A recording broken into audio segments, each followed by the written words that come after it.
Hello everybody, I thought I might just share this project. It's a replica Williams FW11B Formula 1 car from the 1980s, somewhat of a mock-up, about the same size as an F3000 car using a Hayabusa motorcycle engine. Here are some of the basic drawings, the wheelbase of the car and how it'll all be planned out. And this was the most challenging component so far. This is the rear differential, a limited slip diff out of a Honda Civic.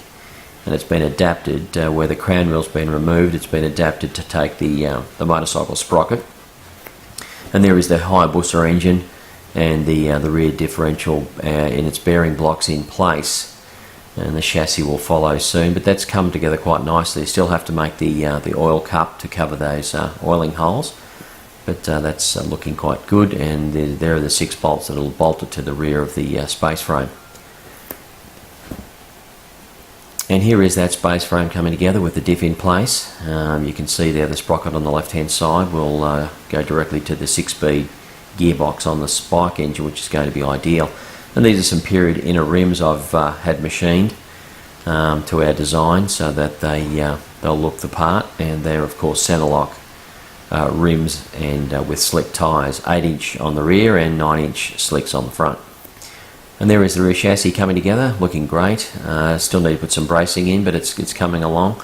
And there are the shock absorbers. And that is the rear upright fabrication, all TIG welded together out of 5mm plate steel, which was machined for nice accuracy. There's the aluminium top hat and the modified Yamaha R1 brake rotors.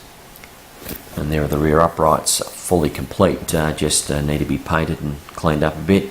I used some seamless 1-inch tube for the rear drive shaft axles.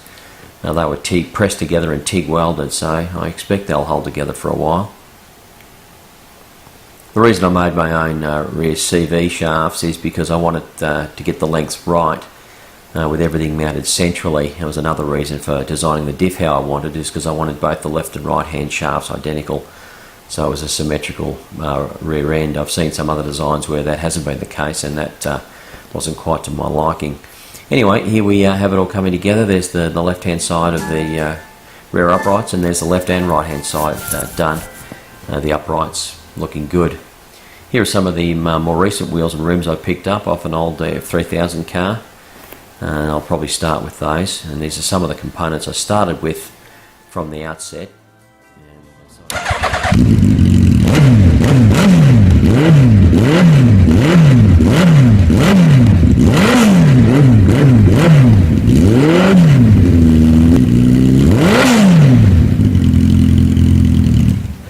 I think that'll do the trick. Yes indeed, I think it will. Engine sounding great. That's the Hayabusa 1340 Gen 2 engine. Anyway, that's it for now. I hope you got something out of that, and I'll catch up with you guys again next time with an update. Until then, bye for now.